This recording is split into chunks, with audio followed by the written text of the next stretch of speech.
Welcome to the deep dive. We're about to embark on a really fascinating journey today.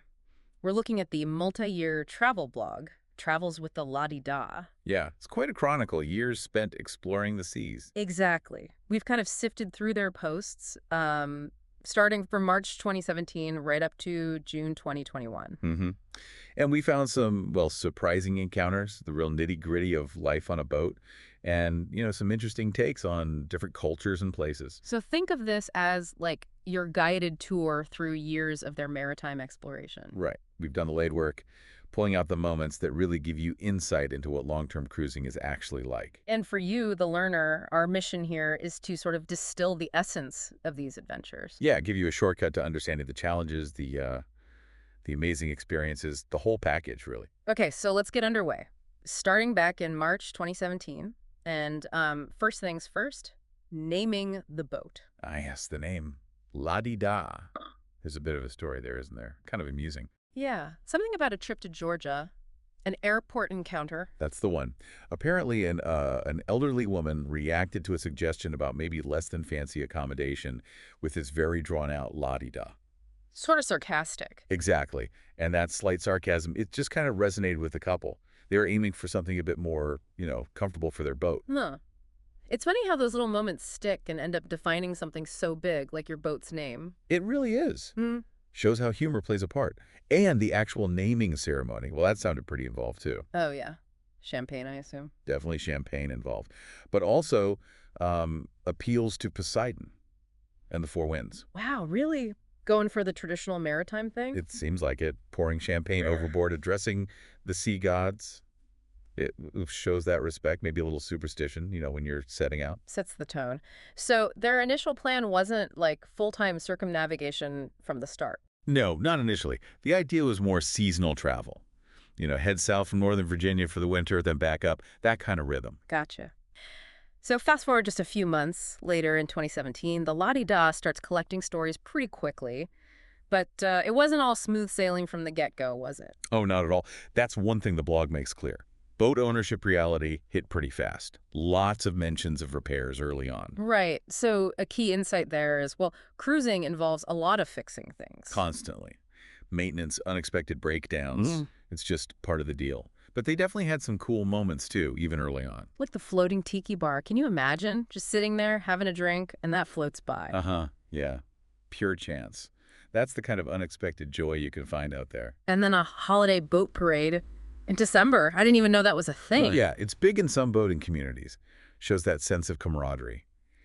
But maybe even more unusual was that foggy morning encounter. With the Hawaiian war canoes? Yeah, that jumped out at me too. Talk about unexpected. Seriously, what must that have been like? Really shows the wild range of stuff they were seeing. Okay, so moving into 2018, the Bahamas start featuring pretty heavily. Frequent destination. And this brings up some practical stuff, especially for anyone listening who might think about long-term travel, particularly with pets. Ah, yes. Isabella the cat joins the story. And traveling internationally with an animal, well, that adds layers. Regulations and things. Exactly. The blog talks about needing specific rabies vaccinations for the Bahamas. You have to plan ahead for that stuff. But Isabella wasn't just, baggage. She was part of the adventure. And they visited those signing trees. I wasn't familiar with that tradition. It's a neat thing. Travelers leave little mementos like painted bits of wood or something hanging on a tray. Like a physical guest book for cruisers? Kind of, yeah. A way to connect with people who've been there before. It speaks to that sense of community in remote spots. And then, of course, the marine life in the Bahamas. Wow. Oh, the list. Turtles, conch, sand dollars, manatees, dolphins, pelicans, and sharks. They had some pretty close encounters, it sounds like. Yeah, like the guard sharks under the boat. Just Yeah. normal. Apparently became normal, yeah. And that time Gary was trying to fix a stabilizer fin.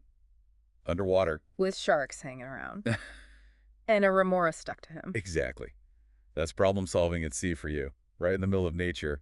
Hazards and all. It really drives home that constant interaction, the beauty, and the teeth. Mm-hmm. And beyond the wildlife, they also talk about the practical side of just getting around in those shallow Bahamian waters. Right, the watercolor thing, how it tells you the depth, that's crucial, isn't it? Absolutely fundamental. Knowing how to read those shifts from deep blue to that bright turquoise. That's how you avoid running aground. Mm. Basic but essential seamanship. And then the flip side, the beauty of being out there, away from it all. The night sky must have been incredible. Oh, yeah. Stargazing with almost zero light pollution, witnessing a moonset over the water. Hmm. The blog paints a pretty amazing picture of that. Makes sense.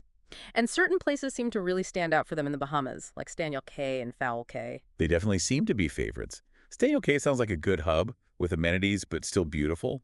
Fowl Cay was maybe a bit more exclusive, like for a special meal. Shows the variety even within Right. the islands. And they saw those cruise ships just parked Yeah. during the pandemic. Yeah, a very visual reminder of how things were globally at that time, just anchored out there. And it wasn't always idyllic, right? They Yeah. mentioned a rocky anchorage at High Cay. Yeah, a reminder that even beautiful spots can be challenging depending on the conditions. Nature calls the shots. And feeding frenzies with stingrays and remoras. Wild. Right there off the boat. Okay, so moving into 2019, their horizons broaden, heading into the Caribbean islands. And this is where you really start seeing the differences between countries, right? Definitely. The cultural immersion deepens. They talk about customs and immigration, how different it was in the Bahamas versus, say, Turks and Caicos or the Dominican Republic. Oh, so Well, the DR sounded much more formal, more regimented compared to the pretty relaxed check-in for the Bahamas. Just highlights how you need to be adaptable, hopping from place to place. makes sense. They also mentioned a tough overnight passage. Traveling at night at sea. Sounds like a whole different ballgame.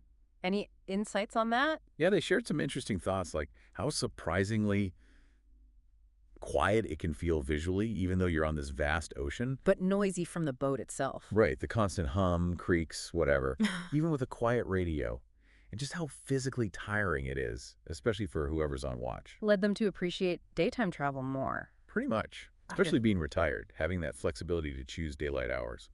Then they hit Puerto Rico, Gulf, with iguanas. Ah, yeah, a quirky little detail, wildlife just popping up in unexpected places. And from there, the British Virgin Islands. But they arrived after Hurricane Irma, so the impact was still really visible. Must have been sobering to see the recovery efforts. But they still got to snorkel the baths in Virgin Gorda, which is iconic. True. But not every island clicked, right? Lustique sounded different. Yeah, a private island. Very controlled, fees just to anchor. Didn't quite have that authentic feel they liked. Exactly. It highlights how varied the Caribbean is. Different islands cater to totally different tastes and, well, budgets. But Tobago Cays sounded amazing for wildlife, the turtle sanctuary. Oh, yeah. Tons of turtles there, apparently. A real highlight for nature lovers. And a beach barbecue with lobster in St. Vincent and the Grenadines. That sounds like the dream Caribbean moment. Definitely. Grenada, though. That one seemed to make a really strong, positive impression. It really stands out in the blog post. They talk a lot about the atmosphere there. Like how? Just genuinely friendly people, a really welcoming vibe, the constant island music everywhere, even the way drivers use their horns like a language, having the little conversations. Huh. That's cool. Painted a picture of a really warm, lively place. It did. And they dug into the local culture, too, beyond the beaches, learning about nutmeg, spice production. The cinnamon harvesting sounded intense. Right. And visiting that old rum distillery, still using equipment from the 1800s, plus the story of Sautura's Leapers Hill, adds real historical weight. Gives you a much deeper feel for the place than just, a tourist snapshot. Exactly. Connects you to the heritage. And their diving in Grenada sounded pretty epic, too. A wreck dive with a friendly turtle? Come on. That's amazing. Incredible memory, right? And then diving during a tropical storm. How does that even work? Well, the blog describes feeling the surge and the changes underwater from the storm raging above. Kind of surreal. Plus seeing things like a spotted eagle ray. Just rich marine life. But it wasn't all smooth sailing, anchor-wise. St. Croix sounded tricky. Yeah, some anchoring challenges and then dealing with the DNR, the authorities. Yeah. Reminds you of the bureaucratic side of cruising. 5 anchor drops in 60 hours. Ouch. That's exhausting. Totally. And then you contrast that with St. Barth's, the mega yacht scene. Quite Yeah. the spectrum. And a long dinghy ride to get anywhere there, apparently. Martinique then brought another shift, very French. Oh, yeah. A real taste of France and the Caribbean. The food, the markets, Yeah. but also significant history. The slave memorial, the volcano Mont Pelé's eruption site. And Napoleon's wife, Josephine. Some controversy there. Yeah, complex history tied to the island. Yeah. Adds another layer. But, not every experience was positive. Right. They mentioned feeling uneasy in St. Vincent. Crime alerts. A reminder that you always need to be aware of your surroundings. Safety is a real consideration. But then you get the flip side in St. Lucia, that super enthusiastic fruit vendor greeting them. Exactly. Shows the huge variation. That warm welcome in St. Lucia, finding helpful locals like the fruit guy. Yeah. Those connections matter so much on a long trip. Yeah, definitely. And they experienced the rainy season in Grenada, too. How that changed the landscape, the markets. Just shows how the environment dictates the rhythm of life there. So, yeah, clearly it wasn't just sunshine and calm seas. Weather was a big factor. A huge factor. They faced some serious storms, didn't they? Oh, absolutely. Weather is always looming large when you're cruising. That experience with Hurricane Isaias in North Carolina sounded particularly intense. Tornado warnings, damage to the marina, other boats. Yikes. Must have been terrifying. And they learned some hard lessons from it seems. About what? Well, specifically about their bimini, covers the canvas tops, they realized you have to take those down in hurricane winds. Learn that the hard way. And also, maybe about staying on the boat during the worst of it. Yeah, the blog reflects on that decision. Maybe getting off the boat would have been wiser. It's a stark reminder of nature's power and why you listen to warnings. Definitely sobering. And they hit other rough weather, too, right? Strong winds in the Bahamas. And that tropical storm Karen in Grenada, though, interestingly, they found it surprisingly calm underwater during the storm. Weird. Just goes to show how unpredictable weather at sea can be. Completely. And you know what else is constant? Let me guess. Boat maintenance. Bingo. Laa-Dee-Dah kept them busy. That saying, cruising is just fixing your boat in exotic locations. Seems pretty accurate here. What kind of stuff broke? Oh, a whole list. The clothes dryer, an engine blower, the stabilizers. Getting parts was often a challenge. Gary seems to have become quite the repairman. You'd have to be, I guess. That's self-reliance. Totally. And remember that stabilizer issue needing underwater work with sharks nearby. That's not your average DIY project. No kidding. Or dealing with swing bridges stuck because of flooding. Just one unexpected hurdle after another. It really highlights the skills you need. Problem solving, resourcefulness, and just the ongoing stuff like replacing carpets, refinishing decks. It never really ends. So as this incredible multi-year adventure started, sort of shifting towards an end, there were some big moments. Yeah, definitely some significant changes and new beginnings noted in the blog. Like a wedding anniversary in the Marquesas with a double rainbow. That sounds lovely. Really beautiful, yeah. Maybe symbolic. Yeah. But also challenges, like anchoring issues in Key West, wind dragging anchor. The usual suspects. And a really sad point, losing their cat, Isabella. Yeah, that was heartbreaking to read about. Mm. And their decision afterwards not to have more pets on board probably reflects the difficulties, the practicalities of it. Understandable. They also noted seeing all those inactive cruise ships again during the pandemic's peak.